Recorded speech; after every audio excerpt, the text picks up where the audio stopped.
So in your journey, did you face instances of self-doubt? Like, can I do this? Am I capable? Have you had those thoughts? And, how did you overcome it? Yeah. Yeah, it is normal. I can say that it is normal. Anyone who starts a business, mostly when we get comments from others, sometimes we self-doubt. But for a short time, that is okay. If we keep it for a long time, then it will make us to fail. So it is not good to keep those self-doubts for a long time.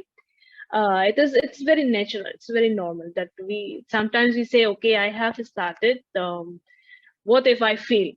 What if I'm doing something wrong? If I'm not going in a right track? So these are the self we always face, but it is not important. You can believe, you can trust yourself, and don't focus on the others' comments, what they comment. Mm-hmm. So that was very inspirational. I know that you are also doing a PhD now, and Yeah. that's crazy. That I mean, you have done several.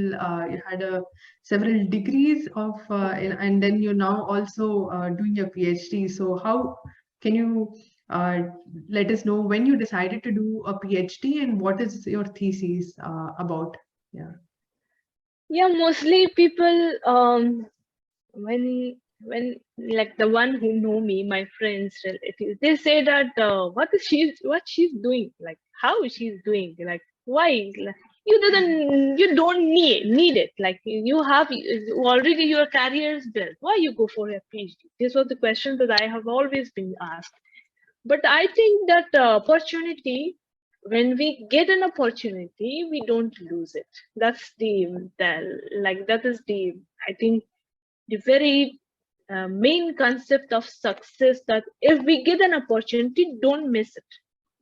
And this PhD gives me more knowledge about the business, and mostly, like you, I am also very much interested to inspire other women, to persuade them for going their business, to do business, for education, everything, whatever. However I can motivate them, I will go for that. So the topic that I have selected for my PhD, I was going to do a research on that, was about the female entrepreneurs, as I mentioned earlier. So female entrepreneurship in Afghanistan. Is it a myth? Because mostly in our society, it is believed that women are not able to do a business due to the responsibilities that they have, due to the physical and mental powers that they have. They are not able to handle a business. So being a mother, being like in other country as a refugee, if I was able, then I can persuade others to do it, and to go for that. You are also Mm-hmm. able to do that. That's my message. The topic that I have selected, and I was thinking to research in that, to find it whether is it a fact or a myth about the women. They really can do it, or they are told that you are not able to do that. So this was the inspiration, and also it was a good, yeah, let's have another degree. And also, as I mentioned earlier, I am very, very, very much interested in education. Mm-hmm. My surname was something else. I have selected Danishyar. Danishyar means the one who loves knowledge, to always reminds me that you are always interested in knowledge, you're always interested in education, to remind me that. That's why I have changed my surname from Nurzai to Danishar. Wow, Yes. it's really great. Definitely, the audience who are listening would be inspired that, make use of the education that you have and, do not stop learning, right? So, how did this PhD opportunity come? Like, did you while doing your business, did you like discuss with professors? I mean, how did this idea of, the PhD come forward? Yeah.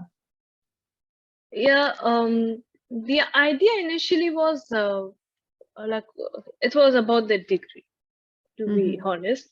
Let's have some more education, let's have one more degree. if I have done 2 MBA, then let's do the final degree, that's PhD. I was looking for that, but I believe that if whatever you want, you can achieve it. This is my personal belief. So after the condition was worsened in Afghanistan, then JGU, Jindal Global University, has given some scholarship opportunities for Afghan female, and they were taking an entrance exam. I have cracked that exam interview, and the proposal also was accepted.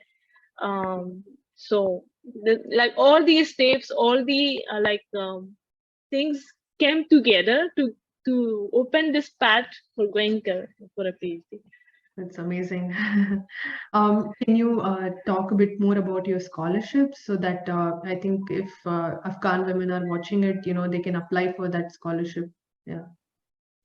It was it's a scholarship for in that time it was given for 10 Afghan nationals, but mostly priority was given to female Afghan nationals. The Taliban are famous for preventing females or women from education. So this was kind of inspiration for these universities, not only JGU, but so many other universities were giving scholarship for females, kind of giving them an opportunity to education. It was like that now that we are not allowed to go for education, and I have this opportunity, why should I go? Like kind of, it was kind of, how can I say? Yeah. It makes me even more, it gives me more power. My decision was even stronger for going for a PhD after this situation happened. Okay. So I don't know now they can apply or not, but in that time this opportunity was given for Afghan nationals. Yeah, you have shared so many, amazing moments, in your career. What was the most difficult or challenging, moment in your entire journey so far? Yeah, the difficult moments, you can say, not only me, but even starting a regular business, a very small business, is not easy task. It needs a lot of dedications, efforts, patience, and hard working. But starting a business big right from the beginning, like a huge investment, and for the first time without any experience. I had zero experience in business, to be honest. Yeah, the previous businesses were different, but this business I didn't have any experience in that. Also, the institutional hurdles that we have here in India to register a company. I was a foreigner, I was a refugee, so it was difficult for me. It was mentioned that you need to have an Indian partner, but it was difficult for me to have an Indian partner because I was independent investor, and my proposal that I have written was I'm independent. So this were all the challenges. Like mostly I was facing in problems in being a foreigner, being a refugee. In every step I faced a new challenge, but somehow I have overcome. I have find a solution for that with patience and dedication. That's why it took me around 7 to 8 months to complete the registration of the business. Okay. So But congratulations, like you actually made it so far. Like I mean, how do I express it? Like you were so driven that you want to start a business and you didn't give up. So I mean, kudos to you. So I know now you are doing PhD, you have a business, and you're also a working mom. So how do you manage your work commitments? Yeah. I mean, how do you manage all the three aspects of your life? Yeah. yes, first of all, my husband, he is the greatest inspiration for me, the greatest support ever, right from the beginning. He was the person who was standing beside me in every moment. So I'm not alone in this journey. I'm with my husband. In this three aspects, mostly customers, office, shop, employees, these are all managed by my husband. And mostly the other formalities like banking, like customs, like suppliers, products, these all things are doing, I'm doing online through email, through website, through like phone. These are the modes through which I'm managing the business. And I was residing in Delhi, so I have shifted to Sunipat to be near university so that I can handle my studies also. And children's also, one of them, the elder is 14 years, the other is 9 years, and the smallest is 4 years. They are also going to school. They are also studying. So as I mentioned before, we have enough time to do whatever we want if we manage the time properly. It is difficult, but we have to be dedicated. We have to manage. We have to arrange things in such a way that we could do all in its time, its place. And how did you talked about your support of your husband in managing the team. So how did when you were starting out, how did you build your team like in your present business, and how is the working? How is it working with your own family member, which is your husband? Yeah, the team mostly in international business, we need to have so many agents, so many organizations beside us. For example, right from the beginning, we need to have shipping line organizations. We need to have freight forwarders. We need to have custom agents, custom house agents. We need to have banking. We need to have like so many other things. Or the cold storage we have, where we keep the products. It's perishable products. We have to keep them in cold storage. So these are all the agents that are all tied together. They are the kind of a big organization is built from all these from these agents. And then only we will be able. We have one of the managers in back in Iran who is checking for quality of the products. He is like maintaining the quality, talking to suppliers. Here also we have managers, we have laborers, we have employees who are all doing, but mostly the important part is these agents that we have to gather them all together to make a big organization. The like nature of international international business is so much different from a domestic. There's so many other things are different from a domestic business. That was a very good insight into how your business operates, and how do you see your business evolve in the coming 5 years? Yes, it is now. If we started from August 2020. Now it's around two years, we can say, completed. So during these 2 years, we had a very good experience from the business.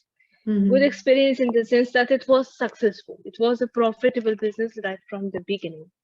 This challenges, problems are normal in a business, but we didn't face a very big challenge that we have a fear of failure of the business. It was not like that. We are planning to go, although we have our customers from all over India, but they are not direct customers. We sell to other dealers and they send products to other customers. We are targeting other cities of India. Maybe we have some outlets. We have some more offices in other cities. We are planning to go for online sales also. We are registered with big websites like Just Dial and India Mart, wholesale businesses, B2B businesses. But we have our own website, but we want to start our online sales also. So okay. So what you have shared a lot about your business. What would you say was the proudest moment for you? In establishing a business? Yeah. The proudest moment is that when we see that so many other organizations, peoples, even they are Indians, but still they are not successful in the business. And the most proud moments that I had was starting my PhD, when my professor said that you have to write your own case as your PhD. So the topic of my PhD will be my own company's case. Wow. So Okay. this was when I was so much inspired. My supervisor said that you will have 4 papers, and the first paper will be your own case. So Amazing. it was kind of I will do 2 things in the same like in one. We have 2 targets in one shot. Yeah. Yes. So it Like was, you're developing your business and you're also writing about, your business and, your yeah, journey yes. as a thesis, which is Yeah, it amazing. was yeah, Mm, the topic of my PhD will be my own company's case. amazing. Okay. So this is the How would you define success, as an entrepreneur? I mean, what does success mean to you? Yeah. success. I think, I believe from the experiences that I have is that success doesn't come overnight. Like mostly people think that if someone is successful, then he or she becomes, all of a sudden she becomes successful. It's not like that. It's a process. It takes time. Behind that success story, there are so many stories of failure. I personally experienced all those failures. And behind that success story is a lot of the dedications, hard working, and a lot of the patience, a lot of the failures. So then only someone becomes successful, and it takes a process.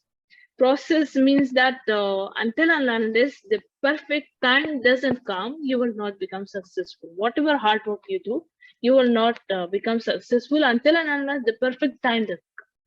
So I can define success this way. Amazing. So what advice would you give to women, who wish to start their own business? And you can also, address to, your women in Afghanistan and, what message you would like to share to them too. Yeah. Yes, mostly people, and especially women, believe that until and unless we don't have a huge amount of money to invest, we will not be able to do business. I want to say that it is not right. You can start from zero. You can Mm-hmm. start from nothing. You can start from whatever skills, whatever abilities, whatever knowledge you have. Only like if you can build a kind of food, that that will be, you can turn that skill into a business. If you are able to any kind of a business, it is not important that you need to have a lot of investment, and you need to have, most of the people say that okay, you are lucky to get good investors, but before that I was starting from zero. Yeah. So it is not the case. You can start from zero, but you need to have dedication, and you need to have passion and learning. You need to learn. You can nowadays it's very easy to learn from YouTube, from Google. We can learn many things. We can see so many social platforms are available, we can learn from. So if you want to do something, you will achieve. It's not the, nothing can stop you. Stop you. And any specific message for, women in Afghanistan? Yeah. I had whatever I like, I mentioned everything, but still I want to persuade them that I also faced the period of Taliban, but I never give up.